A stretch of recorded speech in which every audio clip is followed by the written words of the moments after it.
시작해 볼 텐데요. 네. 지금 방금 들은 노래는 이제 담임 목사님께서 에스겔 강의를 준비하신다고 하니까 성도님들이 아실 거라고 이렇게 또 그래서 저도 듣고 아시겠는데 저도 약간 들은 것 같은데 해서 이렇게 준비하게 되었습니다. 그래서 바벨론에서 그 당시 포로된 사람들이 그런 감정을 노래한 이렇게 노래인데요. 그래서 어떻게 좀 공감이 되셨습니까? 네? 이게 1979년도인가에 나온 노래라고 하더라고요. 네.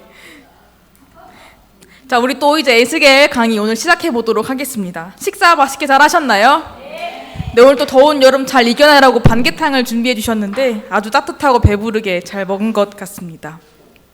네, 우리 오늘은 대선지서를 보고 있는데요. 이사야서를 통해서 고난받는 종 예수 그리스도를 통해 남은 자들이 회복될 것이라는 소망을 살펴보았고, 예레미야를 통해서 우리는 새 언약을 맺으시고 한 의로운 가진 예수 그리스도를 통해 성취하신다는 내용을 함께 보았습니다. 오늘은 마른 뼈가 살아남 가치라는 제목으로 에스겔을 함께 살펴보도록 하겠습니다. 한 주간 에스겔을 읽으시면서 어떠셨습니까?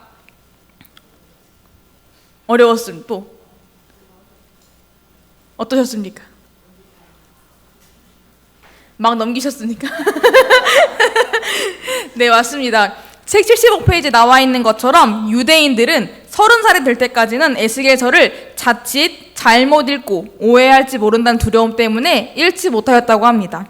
더불어 랍비들이 에스겔서에서 두려워하는 이유는 에스겔 40장부터 48장까지 내오는 율법과 모세 율법이 대치된다고 느꼈기 때문입니다.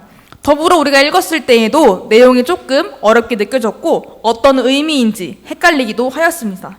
그래서 우리는 오늘 에스겔서에 나타난 환상들이 어떤 것인지 보고 그 환상들과 예수 그리스도가 어떻게 연결되어 있는지 함께 살펴보도록 하겠습니다.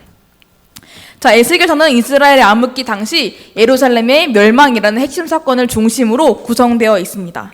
에스겔은 하나님 반역한 대상에게 다가올 재앙을 경고하며 멸망 후에 임할 회복도 함께 예언합니다. 이때 시대 배경은 어떠했을까요? 함께 살펴보도록 하겠습니다. 시대 배경은 순서가 이런 식으로 내려가는 것입니다. 그래서 먼저는 예레미야서는 에스겔보다는 이른 기원전 7세기에 아수르에서 바벨론으로 힘이 넘어가던 시기였습니다. 기원전 627년에 아수르의 마지막 황제인 아슈르바니팔이 죽고 아수르는 바벨론의 느부갓네살에게 점령당하고 15년 후에 완전히 패망하게 됩니다. 그리고 유다 왕국에서는 하나님 보시기에 선한 왕이었던 요시야가 성전에서 찾은 율법책으로 개혁을 거행하였지만 요시야 왕이 죽으며 끝나게 됩니다. 그로 인하여 유다는 잠시 애굽의 종속국이 되었다가, 여기 보시면 애굽의 종속국이 되었다가 그 다음에 바벨론으로 포로로 끌려가게 됩니다. 이때 당시에 다니엘부터 끌려가게 되며 그리고 에스겔도 함께 있었습니다.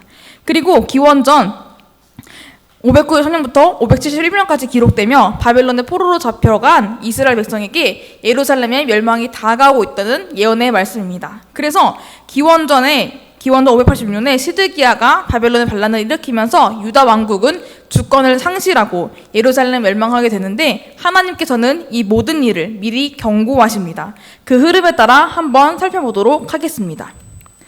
에스겔의 전체 내용은 이렇습니다. 1장부터 3장은 에스겔의 부르심과 사명, 4장부터 24장은 유다와 예루살렘의 멸망에 대한 예언, 25장부터 32장은 주변 이방 족속들이 받을 심판 예언, 그리고 30장과 48장은 백성과 땅을 향한 소망인데요. 특별히 주변의 이방 족속들이 받을 여기 심판 예언에서 소망이 등장하기를 시작합니다.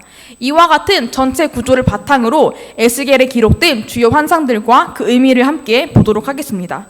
특별히 이 전체 구조의 전환점이자 중추가 되는 지점은 바로 24장입니다.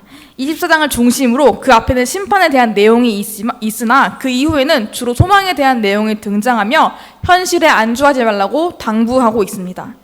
에스겔서의 내용을 본격적으로 살펴보도록 하겠습니다.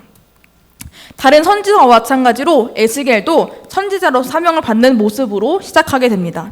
1장부터 3장은 에스겔서가 사로잡혀간 백성과 함께 머물면서 바벨론의 그발 강가에서 사역하는 모습을 보여주고 있는데요. 그발 강가의 위치는 바로 여기 있습니다.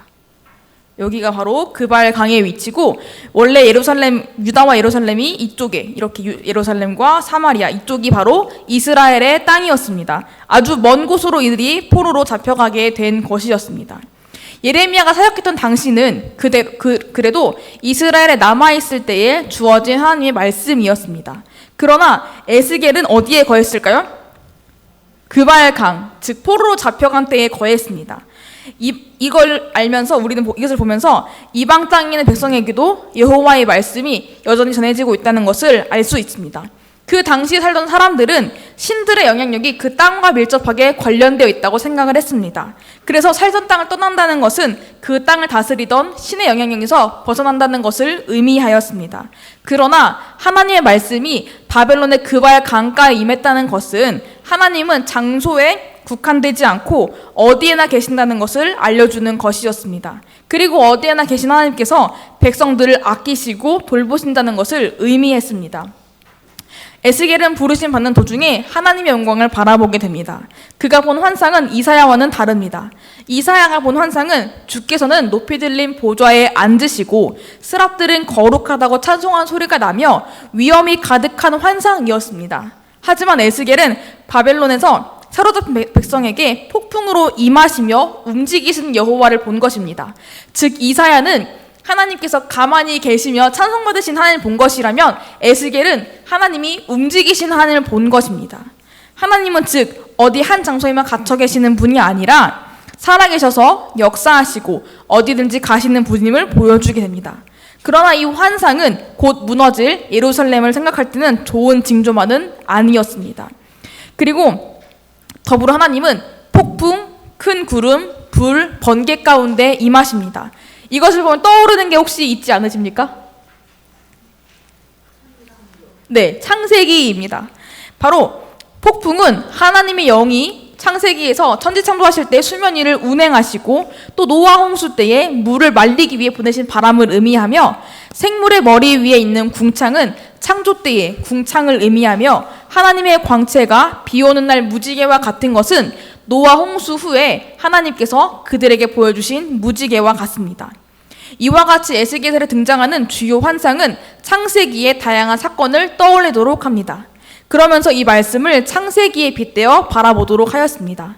창세기에서 에덴 동산에서 쫓겨난 아담과 하와, 그리고 홍수 심판 이후에 회복을 기다렸던 노아의 모습은 바벨론 당시에 포로로 있던 사람들에게는 그리 먼 이야기가 같지 않았을 것입니다. 자신을 그 땅에서 버리신 것만 같고 곧 폭풍 같은 심판이 임하게 될 것이지만 하나님께서는 그 백성 가운데서 거하실 것입니다. 더불어 그 가운데에서 무지개와 같은 하나님의 영광이 비치고 있으며 하나님이 때가 되면 그들을 다시 돌아오게 하시고 회복시키실 것입니다. 바로 에스겔은 부름 받을 때 본 것은 앞으로 하나님께서 하실 일에 대한 밑그림이었습니다. 자, 또 에스겔은 2장에서부터 본격적으로 선지자로 부르심을 받습니다. 에스겔은 본래 제사장의 아들이었습니다. 제사장은 30살이 되었을 때에 성전에서 역할을 하였는데요. 에스겔은 아까 보았던 것처럼 예루살렘에서 멀리 떨어져 있던 바벨론에서 포로 생활을 하였기 때문에 제사장으로서 소명을 완수할 수가 없었습니다. 그러나 에스겔은 선지자로 하나님께서 부르십니다. 2장 3절부터 5절을 말씀하고 있는데요. 함께 읽어보겠습니다. 시작! 네게 이르시되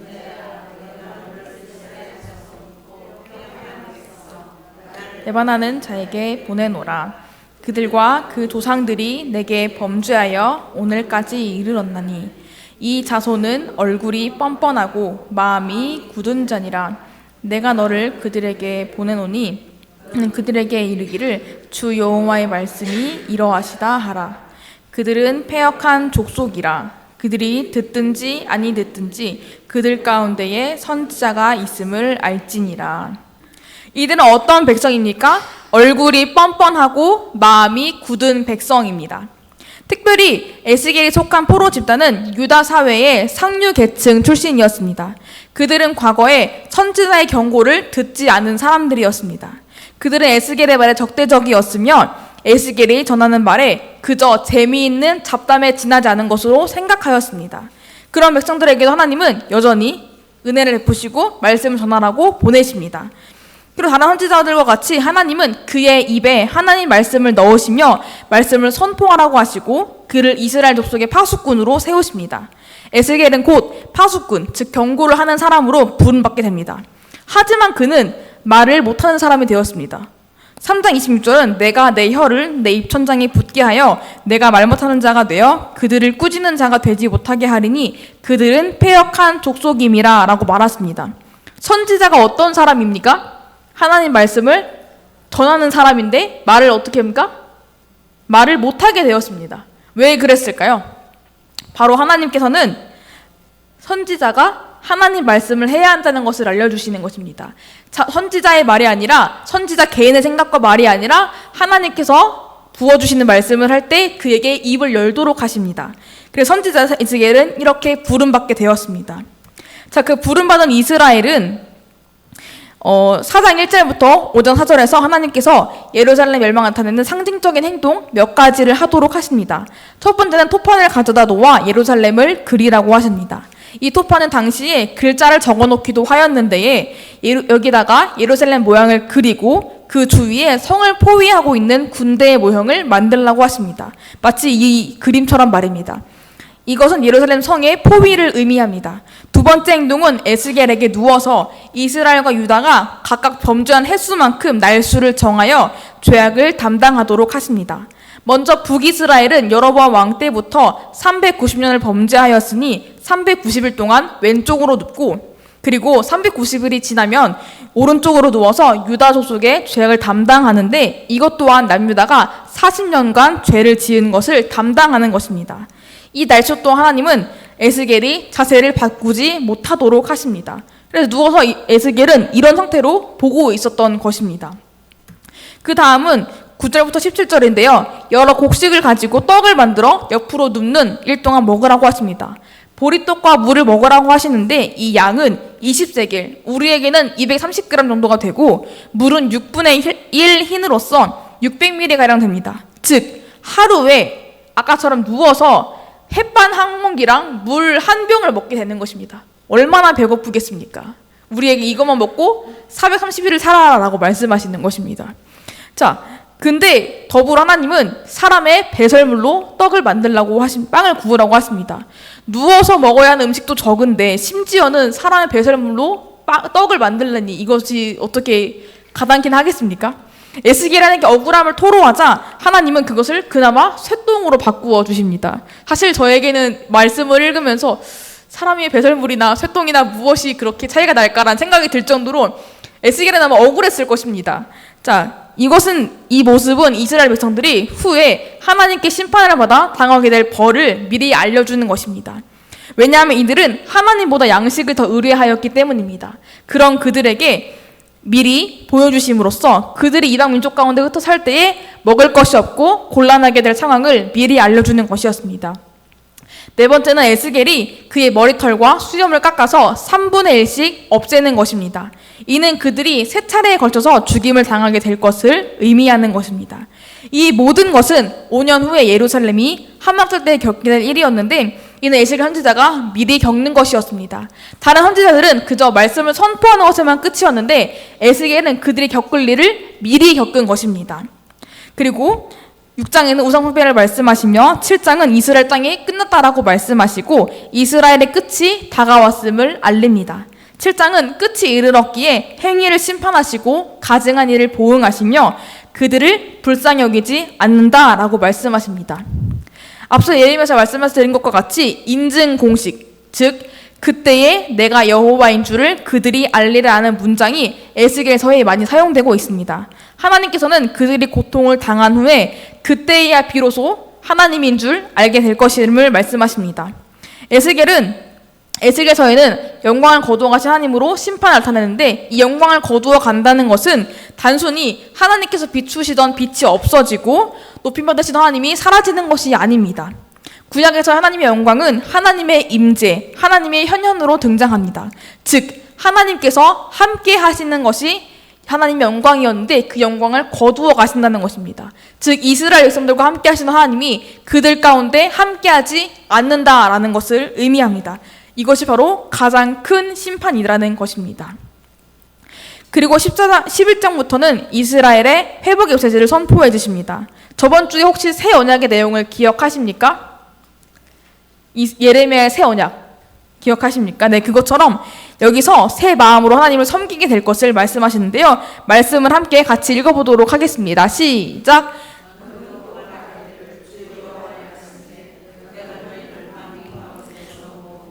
너희를 흩은 여러 나라 가운데서 모아내고 이스라엘 땅을 너희에게 주리라 하셨다 하라.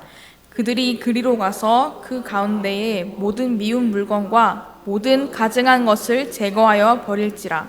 내가 그들에게 한 마음을 주고 그 속에 새 영을 주며 그 몸에서 돌 같은 마음을 제거하고 살처럼 부드러운 마음을 주어 내 율례를 따르며 내 규례를 지켜 행하게 하리니 그들은 내 백성이 되고 나는 그들의 하나님이 되리라 라고 말씀하십니다.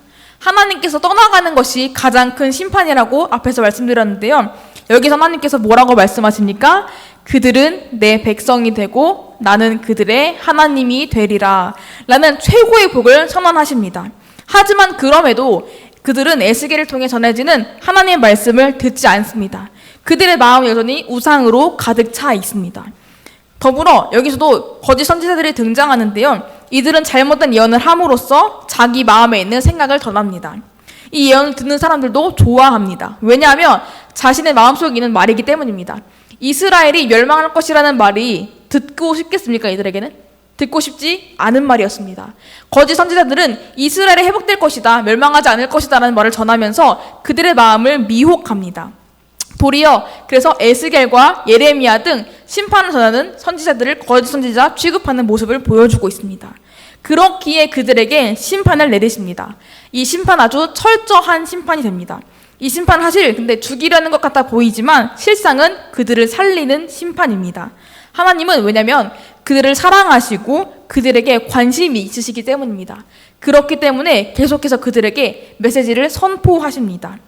그들의 현실을 완전하게 뒤집으신다는 것을 이 말씀을 통해 말씀하시며 하나님의 일하심이 어떠하신지를 드러내고 더 깊은 구원의 자리로 가끔 인도하십니다. 하나님께서는 또 이렇게 말씀하십니다. 함께 읽도록 하겠습니다. 시작! 그러나 악인이 만일 그가 행한 모든 죄에서 돌이켜 떠나 내 모든 율례를 지키고 정의와 공의를 행하면 반드시 살고 죽지 아니할 것이라. 그 범죄한 것이 하나도 기억함이 되지 아니하리니 그가 행한 공의로 살리라 라고 말씀합니다. 21절에 처음에 무엇이라 말씀합니까? 빨간색. 네, 그러나입니다. 하나님은 그들의 심판받는 것으로 이야기가 끝남이 아님을 말씀하십니다. 그들에게 여전히 기회가 있기에 그들에게 이렇게 말씀하십니다. 너희는 스스로 돌이키고 살지니라 라고 말씀하십니다. 그 다음은 예루살렘에 임한 심판이 드디어 나타나게 되었습니다. 에스겔 선지자가 그동안 외친 심판의 때가 오게 된 것입니다. 이 심판은 가마를 통해 보여주게 되는데요. 가마 안에는 끓는 고기가 있었습니다. 이 고기들은 유대인들이 스스로 생각하기에 예루살렘에는 안전하다라는 관점으로 가마 안에 있던 것이었습니다. 가마 안에 있으면 왠지 어디 외부에서 공격할 것도 없고 아무것도 없다 생각하지만 그 가마는 어떤 가마였냐면 녹슨 가마였습니다. 녹슨 가마는 무엇을 의미할까요? 바로 예루살렘이 그들의 범죄로 인해서 오염된 상태를 의미하고 있습니다. 하나님은 그래서 예루살렘 벌하시되 철저하게 벌을 내리실 것임을 말씀합니다. 가마에 있는 녹이 다 없어질 때까지 불을 떼는 것과 같이 그들에게 임할 벌도 그리하겠다라고 말씀하십니다. 하나님께서 그 녹슨 상태의 가마를 그냥 쓰시는 것도 버리시는 것도 아니라 불을 떼서 녹이 없어질 때까지 하시는 목적은 무엇일까요? 바로 그들을 깨끗하게 하시기 위함입니다. 아까도 잠깐 지도자님과 말을 나누면서 그 물통이 어디 갔냐 했는데 우리는 물통에 녹이 생기면 버립니다. 안 쓰고 구석에 박아두는데 하나님은 그런 거를 버리지 아니하시고 그들을 깨끗하게 될 때까지 불을 떼서 깨끗하게 만드신다는 것입니다. 즉 이 예언은 곧 완전하게 성취될 것입니다. 예언 성취된 후에는 선지자가 더욱 힘있게 하나님 말씀을 전하게 될 것입니다. 이렇게 예루살렘이 받을 심판에 대해서 나누었습니다. 자, 그 다음은 25장부터 32장까지는 이스라엘 주변에 있는 7 나라들을 향한 하나님의 심판이 드러나게 됩니다. 이 나라들은 이스라엘과 지리적으로 가깝게 되었는데요. 자, 또 지도를 한번 보겠습니다. 자, 이 왼쪽에 있는 지도가 여기 있는 부분을 어딨냐? 이렇게 있는 부분을 이제 이렇게 옮겨간 것인데요. 자, 보시면 시돈이 여기 있고 두로 여기 있고, 그리고 여기가 이제 가사를 포함해서 여기가 블레셋이고, 그리고 에돔, 모압, 암몬, 그리고 애굽까지 이렇게 7개가 이렇게 있습니다. 특별히 여기 나타난 블레셋과 그리고 에돔과 모압과 암몬은 이 유다와 아주 적대적인 관계였습니다. 왜냐하면 국경이 아주 가깝기 때문입니다. 이 국경이 가까운 나라들이 있기 때문에 이들은 적대적인 나라였으며 그들은 하나님의 백성인 이스라엘을 괴롭힙니다. 괴롭힌 벌로 인하여 하나님은 벌을 내리십니다. 더불어 두로와 애굽은 하나님께서 그 땅을 만드시고 왕을 세우셨음에도 불구하고 그 나라의 왕들은 마치 자신이 하나님인 양 생각하였습니다. 그래서 그들은, 그 모든 나라들은 하나님이 행하신 심판으로 인해서 벌을 받게 됩니다. 그러나 그렇다고 해서 하나님은 이스라엘 백성만 사랑하시고 내두시는 것이 아니라 그들에게도 뭐라 말씀하십니까? 내가 여호와인 줄 너희가 알리라라고 말씀하십니다. 바로 하나님이 이 심판을 행하신 주권자임을 말씀하시며 그들에게도 돌이키고 돌아올 수 있는 기회를 허락하신다는 것입니다. 이렇게 이방 족속들이 받을 심판에 대해서 말씀했습니다. 자, 33장은 그들이 받게 될 소식이 나타납니다. 여기서는 예루살렘 성이 드디어 함락되었습니다. 이 성이 함락된 일이 실제로 드러나게 되자 그는 더욱더 하나님 말씀을 전해야 할 힘을 얻고 전하게 됩니다. 왜냐하면 그가 말한 말이 성취되었기 때문에 진짜로 심판이 일어나는구나, 진짜로 하나님 말씀하신 게 맞구나 하고 에스겔은 힘을 얻고 전하게 되는 것입니다. 하지만 그럼에도 불구하고 그들은 선지자의 말을 귀 기울이고 마음 깊이 새기는 것이 아니라 그저 듣기 좋은 노래 하나 정도로 취급해버리고 그냥 말하나 보다, 저 사람이 그냥 말하나 보다 하고 여겨버립니다. 더불어 이스라엘 종교적인 지도자들 또한 하나님을 위하여 살지 않고 하나님께서 돌보라고 하신 양떼를 돌보지도 않는 패역함을 보여주고 있습니다. 이러한 모습들을 보고 하나님은 그 모든 사람들을 꾸짖으십니다. 그러나 그들을 위하여 하나님은 친히 목자가 되실 것을 말씀하십니다. 하나님이 친히 그들의 목자가 되셔서 그들을 구원하실 것임을 말씀하십니다. 하나님께서는 그래서 그들을 흩어진 곳에서 모을 것이며 좋은 꼴, 즉 하나님의 말씀을 먹일 것이고 좋은 우리에 누워있도록 하시며 잃어버리고 쫓긴 자는 돌아오게 하시고 상하고 병든 자는 고치고 살찐 자와 강한 자, 즉 그들을 괴롭힌 자는 없애버릴 것이라고 말씀하십니다.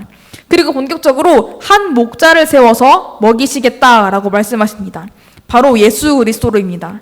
예수 그리스도 인하여서 그들이 어떻게 바뀌고 그들이 받을 복이 어떠한지를 하나님은 말씀하십니다. 이 복은 말씀을 통해 드러나고 있는데요. 함께 우리 읽도록 하겠습니다. 시작! 그들이 내가 여호와 그들의 하나님이며 그들과 함께 있는 줄을 알고 그들 곧 이스라엘 족속이 내 백성인 줄 알리라. 주 여호와의 말씀이라. 내 양 곧 내 초장의 양 너희는 사람이요 나는 너희 하나님이라. 주 여호와의 말씀이니라. 하나님은 그들을 향해서 내가 그들의 하나님이고 너희는 내 백성이고 내 양이라고 말씀하십니다. 바로 아까 우리 말씀해 드렸던 것처럼 하나님과의 관계에서 끊어놨던 그들을 향해서 예수 그리스도를 보내셔서 하나님은 그 백성들을 내 양, 내 백성이라고 부르실 것임을 말씀하십니다. 자, 그리고 37장은 마른 뼈가 살아남을 보여주고 있습니다. 바벨론 골짜기에 있는 마른 뼈 골짜기는 죽음의 장소로서 예루살렘에 있던 높은 상고의 대조를 이루고 있습니다. 마른 뼈는 죽음의 장소로서 허물과 죄로 죽은 사람들, 그리고 바벨론에 포로된 유대인들을 말하고 있습니다. 즉 완전히 무너진 멸망의 현장입니다. 하나님의 백성들은 바로 여기서 건져져서 생명의 땅으로 이제 들어가야 합니다. 그렇기 때문에 하나님은 이렇게 말씀하십니다. 인자야 이 뼈들이 능히 살 수 있겠느냐라고 물으십니다. 제가 이 말씀을 읽으면서 고민을 했습니다. 하나님이 저에게 이렇게 물으신다면 어떻게 해야 할까? 이것이 맞다고 하기도 그렇고 근데 하나님 말씀인데 또 아니라고 하기도 좀 그렇고 고민이 되는 겁니다. 자, 그래서 나는 어떻게 말할까를 늘 고민하다가 말씀을 뒤어 읽기 시작했습니다. 에스겔은 뭐라고 말합니까? 주 여호와여 주께서 아시나이다 라고 말합니다. 맞다 하는 것도 아니고 아니라고 하는 것도 아니고 주 여호와여 주께서 아시나이다 라고 말하는 것입니다. 이것은 모든 것을 다스리시는 하나님의 권능과 은혜를 인정하는 선지자의 태도입니다. 하나님은 모든 것을 만드시고 다스리고 계시기 때문에 모든 것을 멸하실 힘도 있고 모든 것을 살리실 힘도 있다는 것은 이 선지자가 알게 되었습니다. 이 뼈들은 선지자를 통해서 생기를 태어나게 하시고 생기를 뼈에 불어넣으시자 뼈들이 연결되고 힘줄이 생기고 그 위에 살이 덮이고 가죽이 덮이게 되는데 그 안에 여전히 생기가 없습니다. 그 생기를 향하여 태어나도록 하십니다. 그래서 생기가 드러나서 살아서게 되고 무덤을 열고 나오게 되는 것으로 마치게 됩니다. 그리고 이 뼈들을 살리는 말씀은 그 뒤에 나오는데요. 바로 유다와 이스라엘의 통일을 말씀하는 겁니다. 북이스라엘과 남유다로 갈라졌던 그들이 하나로 됨을 말씀하시는 것입니다. 그래서 스스로 죽은 자라고 느끼는 그들의 생각을 확실하게 확인시켜 주심과 더불어 미래의 소망이 있다는 것을 확인시켜 주십니다. 이렇게 마른 뼈의 환상이 끝이 났습니다. 다음으로는 최후의 전투입니다. 최후의 전투는 곡의 전투라고 불리는데 여기 나오는 곡은 메섹과 두발을 통치하는 마곡의 왕으로서 이방연합군대의 총사령관입니다. 이 곡들은 이스라엘 민족들을 먹으려 하는데 이스라엘 역사에 수많은 등장하는 대적들을 대변하는 존재입니다. 하나님은 그 곡들에 대하여서 곡과 그 동맹국들에게 하나님의 백성을 치라는 명령으로 시작합니다. 근데 좀 이상하지 않습니까? 방금 전까지 심판에서 소망으로 이렇게 흘러가고 있는데 갑자기 이스라엘 백성들을 치라고 말씀하십니다. 되게 이상하지 않습니까? 근데 이것은 하나님의 본래 목적이 있으셨습니다. 바로 하나님은 이스라엘을 치기 위한 것이 아니라 바로 곡들을 심판하시기 위함입니다. 하나님께서는 그들을 그동안 괴롭혔던 곡들을 향한 노를 바라시기 위해서 이스라엘 민족들을 치라라는 것으로 말씀하십니다. 그래서 그 곡들은 실패하며 더 나아가 하나님으로 인해서 멸망하게 됩니다. 하나님은 이스라엘의 침략자인 곡을 멸절시킴으로 인해서 하나님 영광을 나타내십니다. 이것으로 이스라엘은 하나님을 자신을 구원하신 여호와 하나님으로 알게 되며 여러 이방 민족들은 이스라엘이 하나님께서 그들을 버리신 것이 아니라 그들의 죄로 인해서 잠시 심판을 받으셨음을 알도록 합니다. 우린 이것을 보면서 최후의 승리를 알게 됩니다. 이 곡과 마곡의 이야기는 요한계시록에서 등장하게 되는데요. 이 최후의 전투는 우리가 일상에서 지금 살고 있는 삶에서 경험하는 것과 크게 다르지 않습니다. 회복된 이스라엘을 치려는 그들의 모습처럼 하나님을 의지하고 살아가려는 우리들을 꿰어넣는 원수들이 있다는 것입니다. 실제로 우리를 여러 가지로 공격하는 것을 우리는 실제로 느낄 수가 있습니다. 하지만 우리는 이 말씀을 보면서 용기를 얻고 소망을 발견할 수가 있습니다. 우리를 꿰어내는 것이 아무리 있다고 할지라도 모든 것은 하나님의 주권 아래에 있고 가장 우리를 좋은 것으로 먹이시기 때문에 우리는 결국 이기시고 승리하시는 예수 그리스도를 발견할 수 있다는 것입니다. 마지막은 새 성전의 환상이 등장합니다. 이 새 성전의 환상은 완전한 새 하늘과 새 땅의 새로운 질서를 보여주게 됩니다. 이 질서를 건축적으로 묘사하게 되는데요. 40정도 30정도는 성전 건축 도면의 형태, 그리고 성전 섬긴 사람들의 의무와 제사에 관한 새로운 율법 제정의 형태, 그리고 생수의 광과 땅의 분배를 통한 지리적 형태를 보여주고 있습니다. 여기서의 핵심은 여호와께서 오셔서 그 백성 가운데 거하실 때에 그들은 스스로를 죄에서부터 정결해야 한다는 의미입니다. 먼저는 성전 건축 도면의 형태입니다. 영상을 혹시 보셨습니까? 영상을 봤을 때 저 그림 보여지지 않았습니까? 이 담들은 각각 동서남북이 500석씩 되어 있습니다. 이렇게 높은 이유는 성전 외부에 있는 오염된 것들에 오염되지 않도록 하기 위해서 담을 높이 쌓은 것입니다. 그 후 이스라엘은 하나님의 영광이 이 성전 안에 가득 참을 보고 하나님의 거룩하심과 그 위엄 앞에 얼굴을 땅에 대고 엎드립니다. 그리고 백성과 땅을 향한 정결하게 한 제사를 드린 변제단이 등장하는데 이는 새 성전의 지리적인 중심이 됩니다. 근데 이것은 과거의 지리적 중심부였던 지성소 안의 언약궤와는 다릅니다.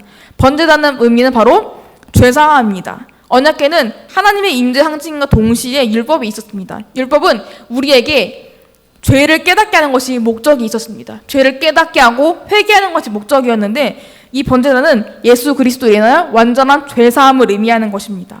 즉 예수 그리스도께서 단번에 이루신 죄사함으로 말미암아 백성과 땅이 완전하게 정결하게 되는 것입니다.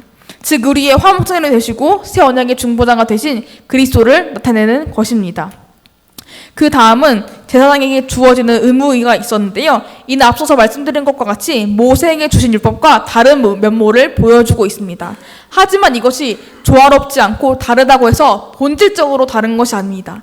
모세 율법과 동일한 주제에 초점을 맞추고 있는데요. 그 동일한 주제는 하나님의 백성이 있어야 할 곳에 거하고 하나님께 올바른 제사를 드림으로써 하나님께서 그 백성 가운데 거하실 수 있도록 하는 것이 바로 동일한 주제라는 것입니다. 즉 에스겔을 읽으면서 많은 랍비들과 그 유대인들이 읽기를 두려워했던 것도 바로 이러한 이유였습니다. 모세 율법과 이 말하는 내용이 다르기 때문이라고 느꼈기 때문입니다. 하지만 그 본질적인 내용은 동일하다는 것입니다. 그 다음은 생수의 강입니다.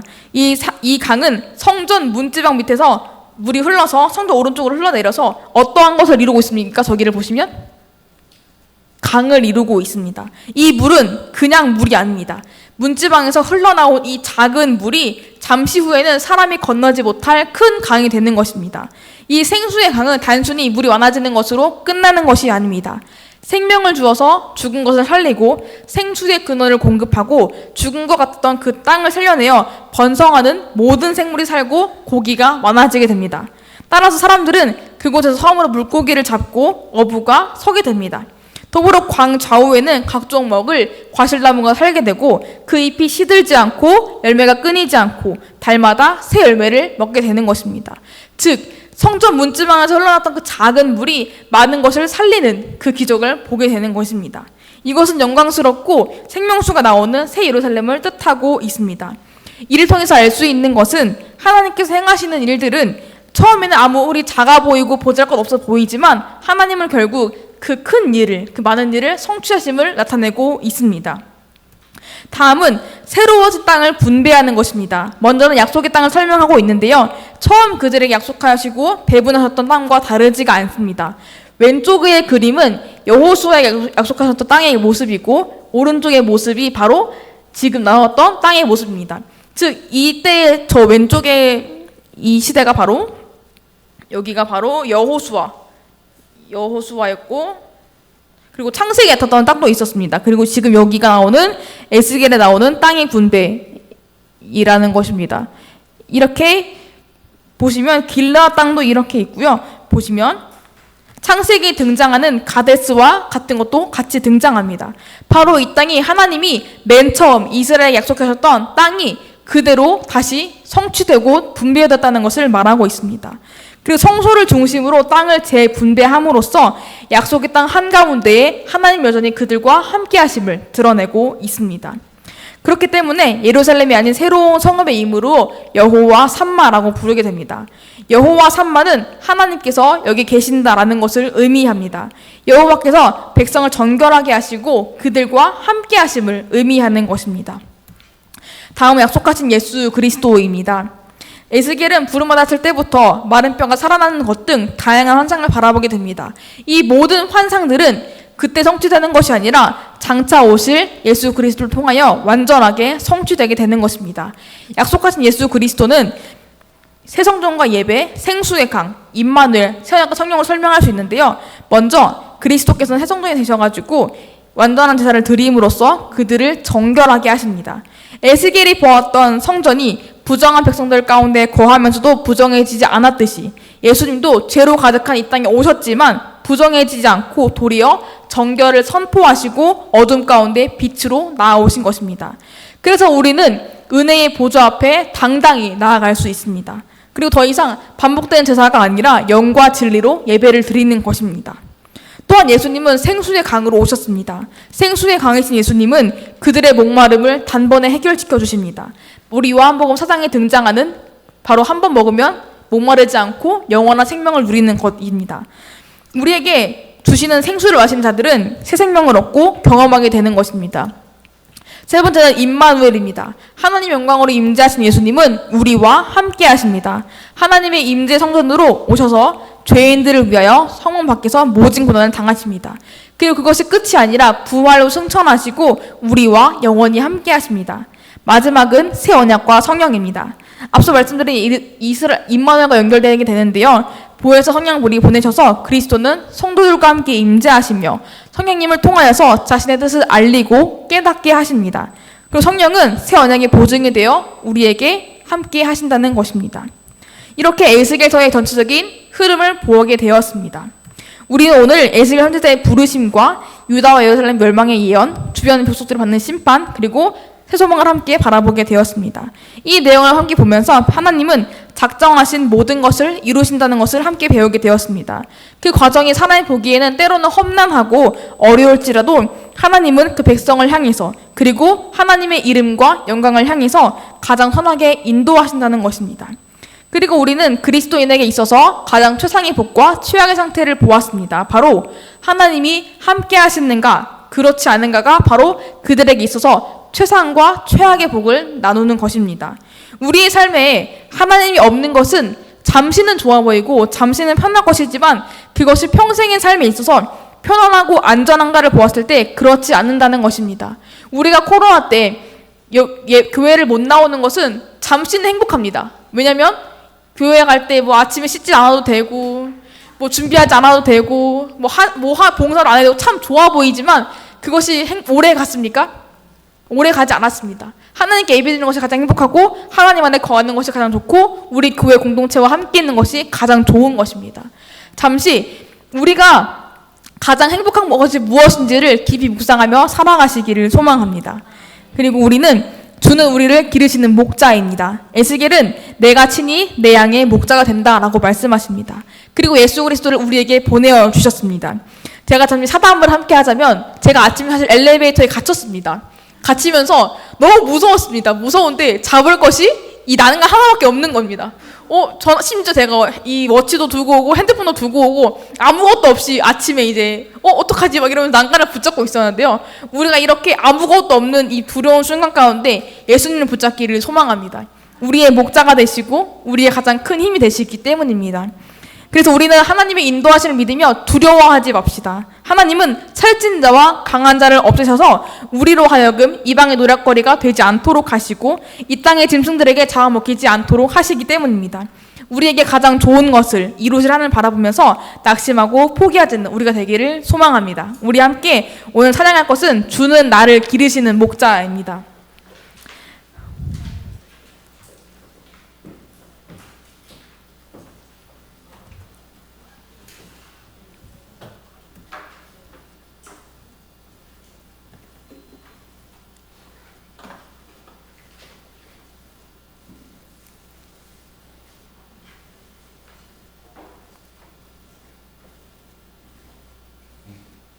주는 나를 570장 함께 찬양하겠습니다.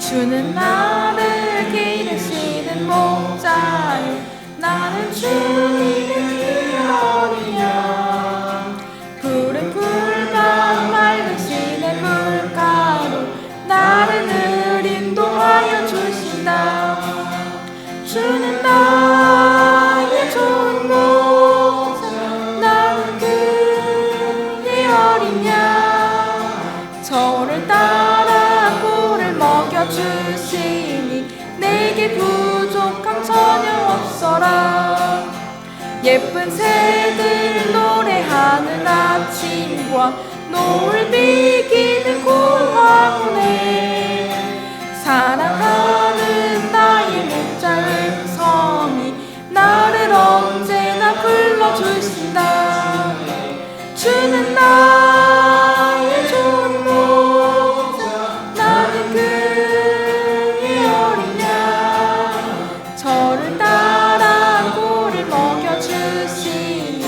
내게 부족함 전혀 없어라 못된 짐승 나를 해치 못하고 거친 비바람 삼지 못하리 나의 주님 강한 손을 펼치사 나를 주야로 지켜주신다 주는 나의 좋은 목자 나는 그의 어린 양 저를 따라 꿀을 먹여주시니 내게 부족함 전혀 없어라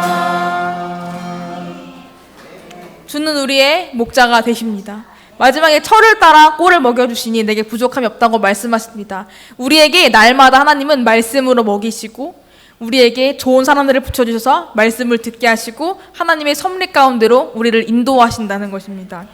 오늘은 이제 마지막 이제 구약으로 마지막 수업을 하게 되었고요. 8월 한 달간 우리 4번의 수업을 또 이렇게 빠지게 됩니다. 특별히 소선지서를 다루지 못하는 것이 너무나 아쉽지만 또 우리가 또 전교인 새벽 기도회 때 소선지서를 함께 또 다룬다고 합니다. 그래서 우리가 또 함께 배우지 못하지만 또 좋은 책이 또 있고요. 영상이 또 있고 우리가 무엇보다도 새벽 기도회가 또 소선지서 말씀을 또 이어지기 때문에 놓지 말고 방학 기간 동안 함께 말씀을 읽어가기를 소망합니다. 네. 다음 주에 오셔가지고 2시에 오셔가지고 왜 안 하지? 이러시는 분 없기를. 네. 그렇습니다. 그래서 9월 달에 오실 거죠? 9월 3일날 마태복음으로 또 시작하니까요. 꼭 오셔서 우리 하나님 말씀을 또 깊이 있게 잘 나누도록 하겠습니다. 함께 기도하고 마무리하겠습니다. 네. 한번 끝나고 그럼 마무리. 하나님 감사합니다. 우리를 오늘 또 포로기 가운데 있는 에스겔의 한 모습을 함께 보았습니다. 우리의 목자가 되신 하나님, 우리에게 함께할 수 없는 감사드립니다. 우리에게 늘 날마다 좋은 꼴을 먹여주시고 가장 좋은 것으로 인도하신 하나님을 바라볼 수 있도록 인도하여 주시옵소서. 우리가 한 달 동안 또 함께 우리가 말씀 나누지 못하지만 그럼에도 각자의 자리 가운데서 하나님 말씀을 읽고 듣고 새벽기도 가운데 또 기도하며 말씀을 듣고 떠올리는 주님 나타날 수 있도록 하나님 인도하여 주시옵소서. 방학 가운데 또 안전하게 보낼 수 있도록 인도하여 주시며 우리 가운데 늘 좋은 것으로 인도하시는 주님 바라볼 수 있도록 인도해 주시옵소서. 예수님의 이름으로 기도드립니다. 아멘. 감사합니다. 감사합니다.